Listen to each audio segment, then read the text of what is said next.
A Reading man was stabbed to death through a van window during an ambush, and 4 people are now been sentenced in connection with the murder of Raheem Hanif following a trial that lasted 10 weeks, which concluded at Reading Crown Court back in January.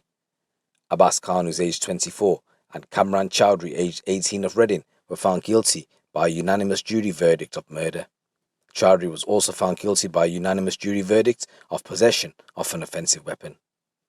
Hamza Sikandar, who's 18, and Sheku Conte, who's aged 17, were found not guilty of murder but convicted of manslaughter by a unanimous jury verdict. Conte can now be named following the lifting of reporting restrictions by the trial judge. Sikandar had also previously pleaded guilty to 1 count of GBH without intent on a second victim, Raheem's father Abdul. The 3 other defendants, Khan, Chowdhury and Conte, were found guilty of causing GBH without intent on Abdul. At the sentencing hearing today, Khan was sentenced to life imprisonment with a minimum term of 26 years, while Chowdhury was sentenced to a minimum term of 14 years. Sikandar was jailed for 6 years and Conte for 4 years for manslaughter and causing GBH without intent. At approximately 6:55 p.m. on February the 6th last year, a Ford Transit van was driven into the car park of a residential address in Tilehurst. The van was driven by Abdul Hanif, who was 47 years old at the time, and in the passenger seat was his son Raheem, who was 26 years old.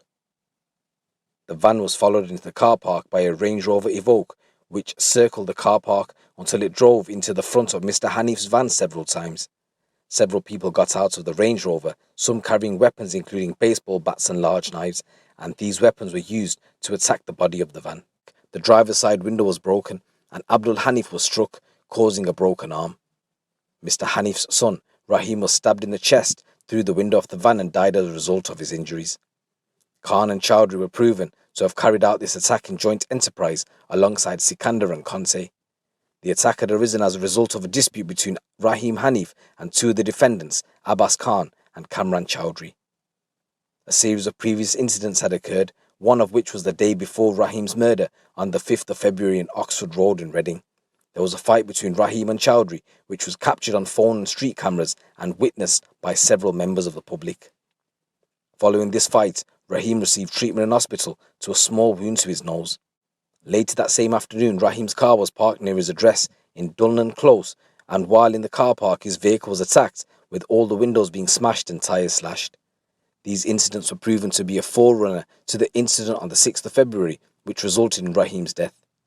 The senior investigating officer, Detective Superintendent Stuart Bosley, said this needless and tragic murder occurred amidst a background and animosity between Raheem and the defendants, who were convicted. There had been a number of incidents leading up to the evening of February the 6th, and the day before, Raheem had been involved in a fight with one of the defendants.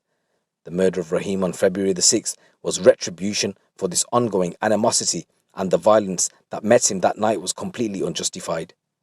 Raheem's father also suffered a serious injury and had the terrible ordeal of seeing his son being stabbed in front of him. None of these defendants have ever shown any remorse or taken any responsibility for Raheem's death, and I am pleased that the jury has seen through their accounts to convict Khan and Chowdhury of murder. Sikandar and Conte were acquitted of murder but were found guilty of manslaughter.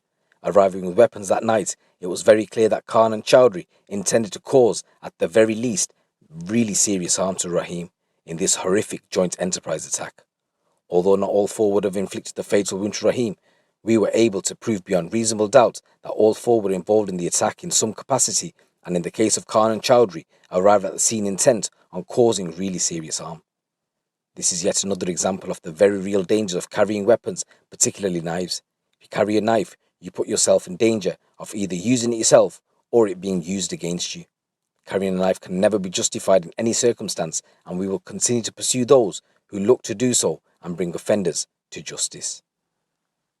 I would like to pay tribute to Raheem's family and friends for their dignity and courage throughout the course of this investigation.